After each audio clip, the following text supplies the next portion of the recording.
Hello, everybody. Welcome to Potluck. I'm your host, K. Patrick Glover. As you can see, things look a little bit different around here. With the ongoing COVID crisis, we can't record in the studio.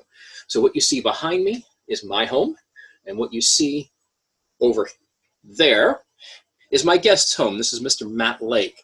You may know his name from Butterfly Kisses, which has come up here on the show before. You may know him from the Weird Maryland and Weird Pennsylvania books. You can see one of those over my shoulder behind me. Can't get this thing going right. But he is here today to talk about one of America's most famous or infamous serial killers, Mr. H.H. Holmes. Some of you may be familiar with that name from a very popular and very well-written book by Mr. Eric Larson called The Devil in the White City. Matt, welcome to Potluck. Hey, thanks for inviting me. It's good to be here virtually. Let's start right from the beginning. Tell us a little about who H.H. Holmes was. Well, he's known as America's first serial killer. He committed a number of murders at a time when people had not heard of people who would go from one killing to another killing to another killing. The term serial killer wasn't even known at the time. The newspapers called him a multi-murderer. And he was not just a notorious killer. When he was captured, he loved the attention. So he became this kind of a media superstar because of his crimes, which was very unusual at the time. And the reason that he's sort of known at all today is because he was all over the newspapers of the time. It was a great, it sold a lot of papers. And so people kept coming back to the story because it was kind of an evergreen tale of human evil, really. Now, he's become a sort of big deal again, and he's been back in the press again in recent times. Why is that? Well, people kept, newspapers and magazines kept coming back to him because of the carnival atmosphere of his crimes. About 15 years ago, this book that you just alluded to, The Devil in the White City by Eric Larson, was published, and it sort of brought back the depth and breadth of his crimes. Right after that, maybe 10 years after this came out, about 5 years ago, the Baltimore Rock Opera Society did a rock opera called Murder Castle talking about him. And that was huge. And after that, I wish I'd seen that. He kind of his great-grandson brought him, his great-great-grandson brought him back into the public eye with a TV series that he had masterminded for the History Channel, and that really brought it back into the public eye. Wasn't there also some relatively recent, I guess, allusions or accusations that he might have been connected to or might have been Jack the Ripper? Yes, this was the premise that his great-great-grandson, a fellow called Hh Mudgett, he did a TED talk on the subject, and he generated interest from the History Channel. The History Channel ran an 8-part series called American Ripper, in which Hh Mudgett and an investigator and like FBI profiler, very telegenic woman called Amaryllis Fox, the two of them basically, sort of track down all these clues and possible pieces of evidence that linked the H.H. Holmes story with the Jack the Ripper story. The Ripper murders took place before the White City murders in Chicago, and H.H. Holmes was building this what was ultimately called the Murder Castle during the run-up to the Chicago World's Fair in 1893. While he was building that, he wasn't paying his debts, And so he was subject to many, many, many lawsuits, all of which were related to his being, his theft, basically. Theft, fraud, sort of not paying bills, delinquency. And so he would disappear. And one of the periods during which he had disappeared from the scene and was nowhere to be found was the time when the Whitechapel murders that were attributed to Jack the Ripper took place. So based on, he's not in Chicago, but he's a known quantity. This series of murders took place after the Whitechapel murders abruptly stopped. After that happened, the murders in the White City started to take place, so it would fit in there. And so that was this 8-part TV series by Jeff Mudgett, who was the great-great-grandson of H.H. Holmes. You don't have any stock in that particular theory. I initially thought it was ludicrous.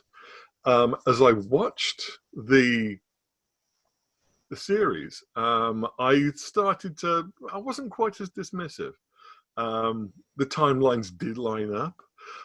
Things like the modus operandi changed a lot. The Ripper was very much, slice them open. There was a very visceral kind of an approach that the Ripper took.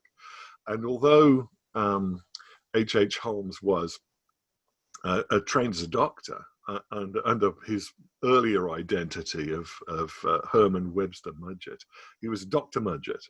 And then because he was also constantly in debt and constantly being chased by creditors and jurisdictions where he had committed frauds, he appeared in Chicago as H.H. Holmes, and that was where he was best known. That was the identity he was best known as. He assumed identities all over the place, and this is one of the things that makes him an interesting character. He was very mercurial. It was one of these, it's an adventure. What's going to happen next? There are a lot of cliffhangers in his story, which is one of the reasons that I think he's still appealing. The biggest cliffhanger, of course, is this is something that Jeff Mudgett, his great-great-grandson, brought up, which was, well, it formed the core it formed a through line through the series of American Ripper. The American Ripper opens with an aerial shot, a helicopter shot going over a graveyard where they're digging up a grave, and this is really where I came in. To the story. I'd read The Devil in the White City. I'd seen Murder Castle. I thought that they were both fantastic. And from Devil in the White City, I gathered that he had written a memoir and published a memoir. Part of it was in The Devil in the White City. And so I tracked down this memoir and started to try and get the story from him. And then there was another. Does he admit to his crimes in these memoirs? In the memoir, no, he didn't. In fact, quite the opposite. His memoir he wrote while he was in Moyamensing prison in Philadelphia. And in it, he has this convoluted series of narratives of, what he was doing that try to explain some of his peculiar behaviors that were being investigated. But he basically says, well, I may have committed a little bit of crime here and there, but I'm basically just a businessman trying to get by. And when I was in medical school, we were all in debt, and one of my colleagues in medical school suggested that we might get a cadaver and do an insurance fraud with this cadaver, take out insurance on one of us, and then we could produce this cadaver that we got from the medical school and pretend that it's one of us, and then we could both split the proceeds. And so this insurance fraud was actually what he was arrested for. He had told his business partner, Benjamin Peitzel, things are getting a bit hot for us here in Chicago. Let's go down to Texas. And then things started getting hot for them in Texas. And so they came up to Philadelphia, where Peitzel set up a shop in Callow Hill Street in Philadelphia, just off Broad Street. It was a bustling kind of an area at the time.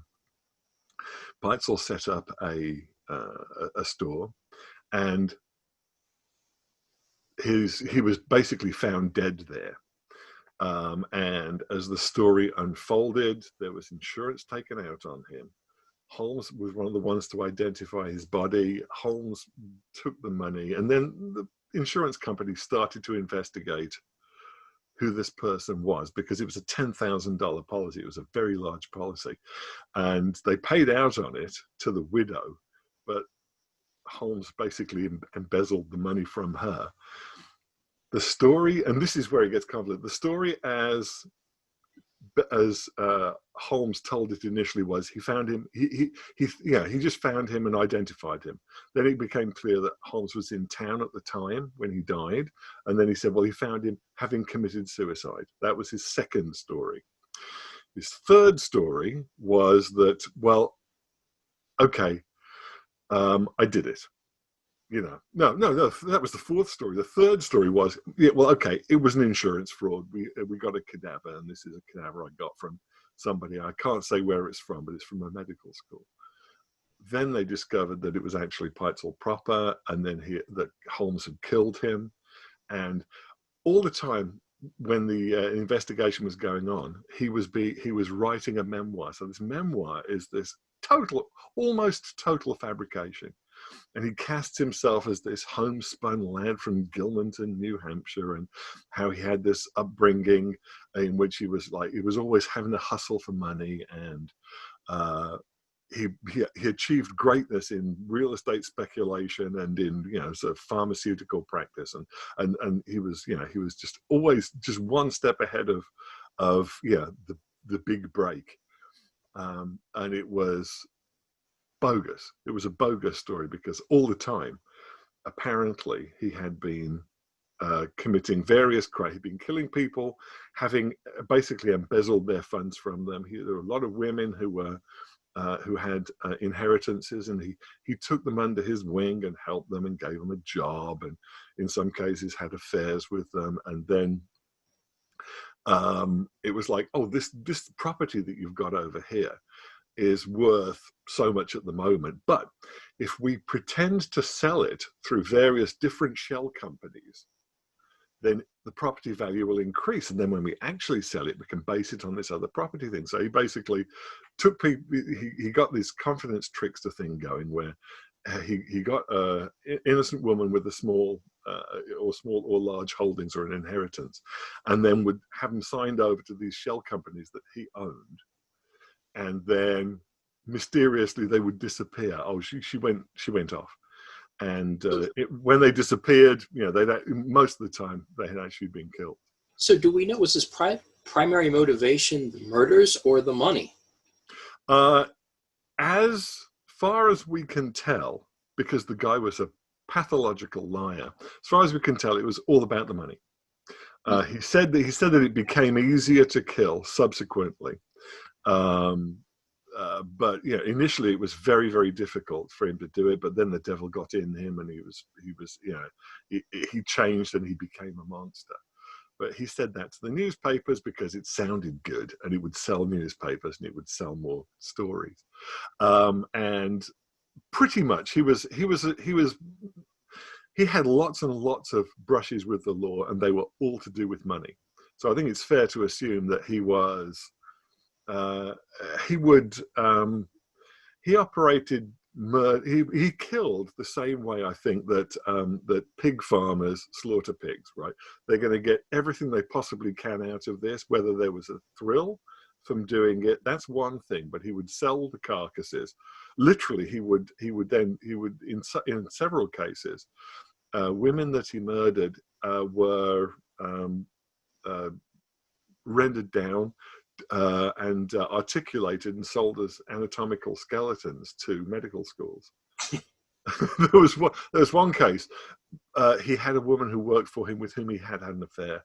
Her name was Emmeline Segrand, and she was a 6 foot tall redhead. There's not a lot of 6 foot tall women in the 1890s. And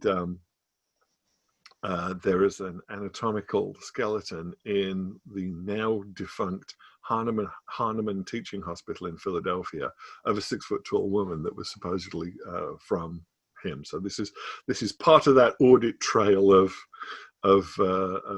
murders committed. he would, you know, if they had an inheritance, that was great. If you could take an insurance policy out of them and get money out of the insurance policy, then that's a second revenue stream out of a killing. The third revenue stream was, in some cases, he, you know, sort of sold articulated skeletons at the end of it.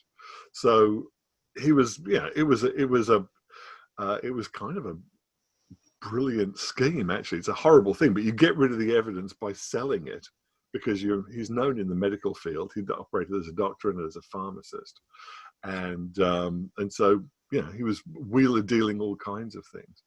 How many people is he responsible for have killed him? He confessed to 27 murders ultimately, and he got paid handsomely for that confession. The Hearst newspapers came to him after he was found guilty of the one murder he was actually convicted of. And said, you know, we'll pay you for your confessions. $7,500 in 1890s money. Very, very large amount.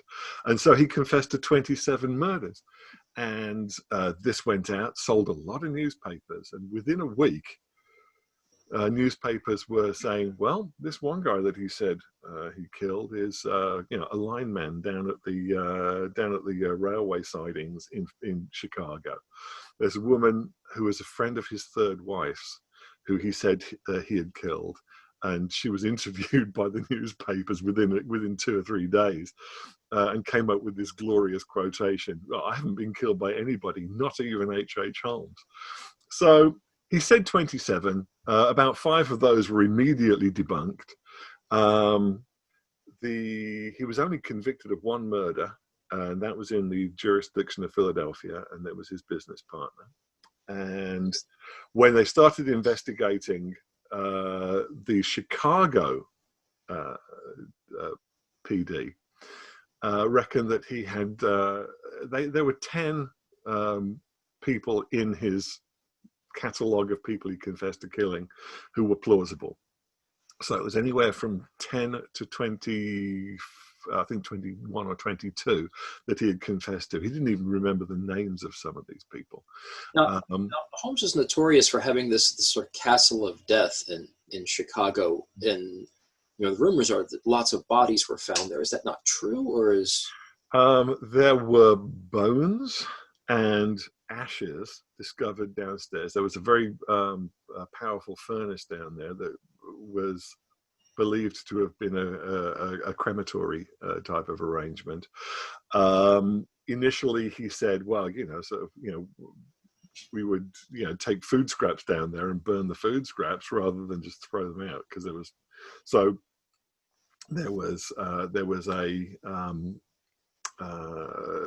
some, you know, he cast doubt initially as to whether there was anything going on down there. Then he said that he'd set fire to he'd literally, you know, burned somebody alive in this furnace down there, and the police turned around and said, well, we've looked at it, and you can't walk into this thing. It's, you know, you could maybe slide a body into this furnace, but it's not something you'd walk into. And as he described it, they both walked into here. He showed him the nozzle and said, oh, wait a second, I'll just go out and get something. Slams the door, turns on the fire, and then burns the guy up. That was physically impossible based on the type of furnace that they had.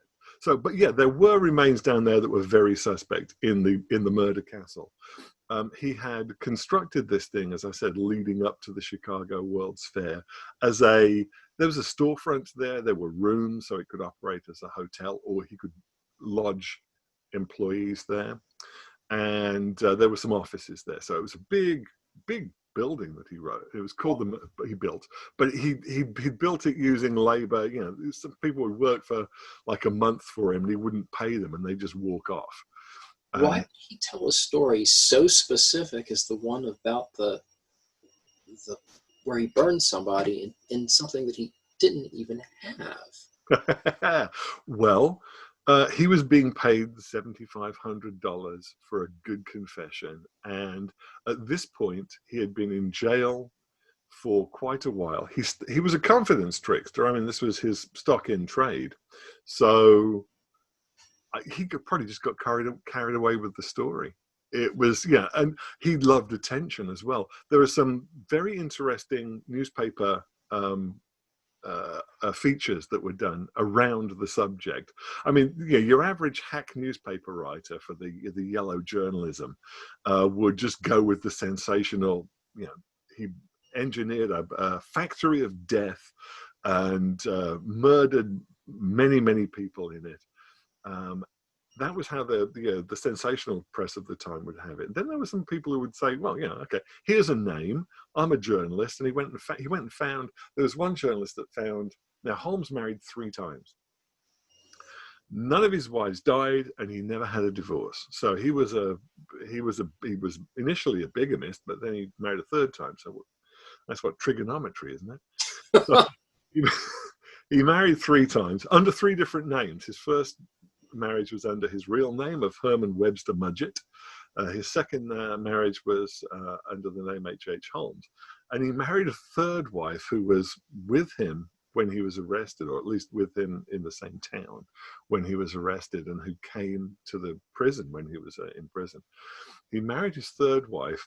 His 3rd wife met him under the name Hh Holmes. But when they got married, he said, well, we're going to marry, and we're both going to change our name. I'm going to be Henry Howard. And he spun this yarn about the name Howard was because, well, he had a rich uncle, and if he changed his name to the name of the rich uncle, he'd give them some money.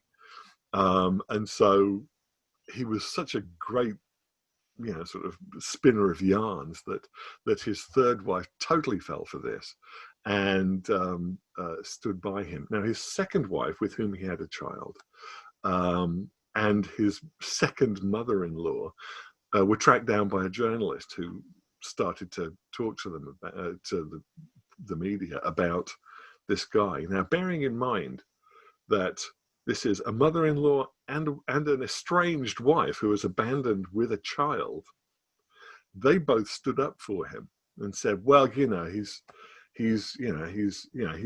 always been good to us. He's always sent money back to us, but not the type of money we're talking about.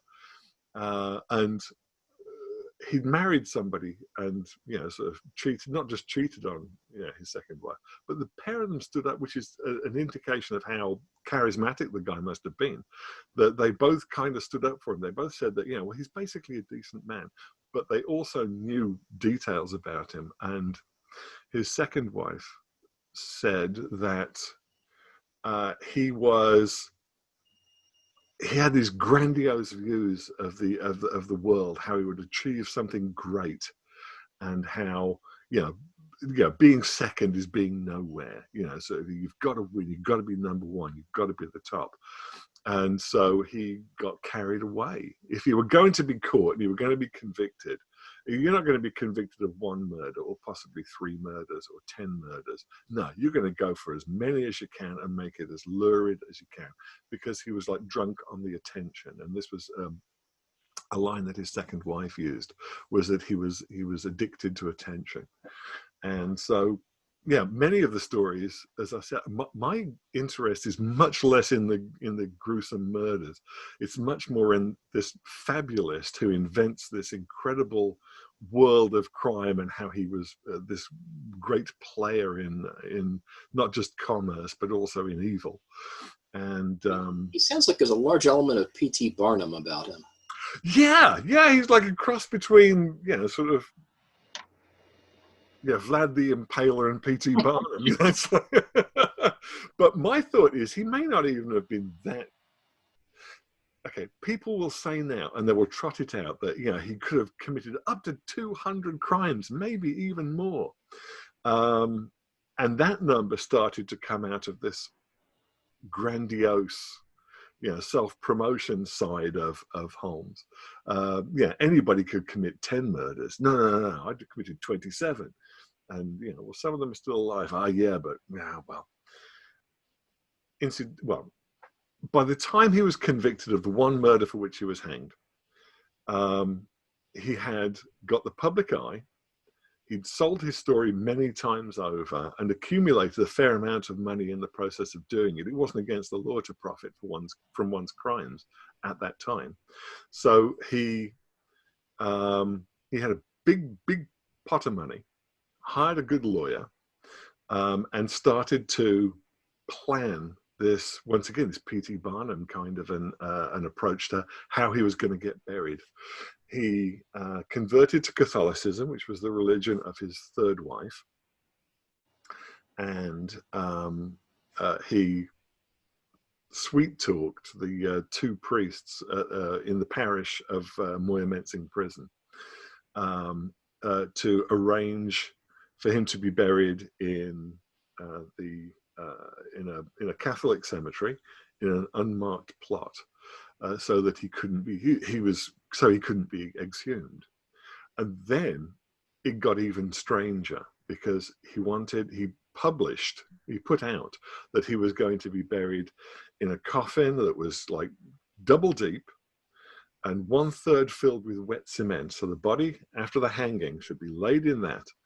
Then it should be covered over so that it was full of wet cement, allowed to dry, and then he would be buried in this sarcophagus made of cement, which was sensational. It was a peculiar and specific and wild.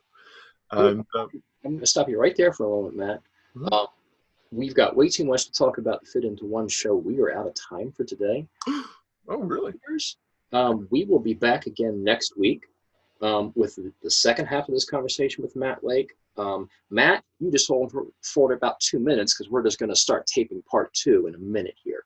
But in the meantime, thank you for watching Potluck. Thank you for coming back.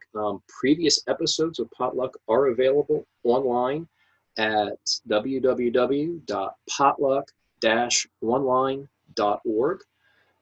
And once again, thank you, Mr. Lake, and we will be back soon. And hopefully at some time in the not too near future, we will be back in the studios. But in the meantime, everybody be safe.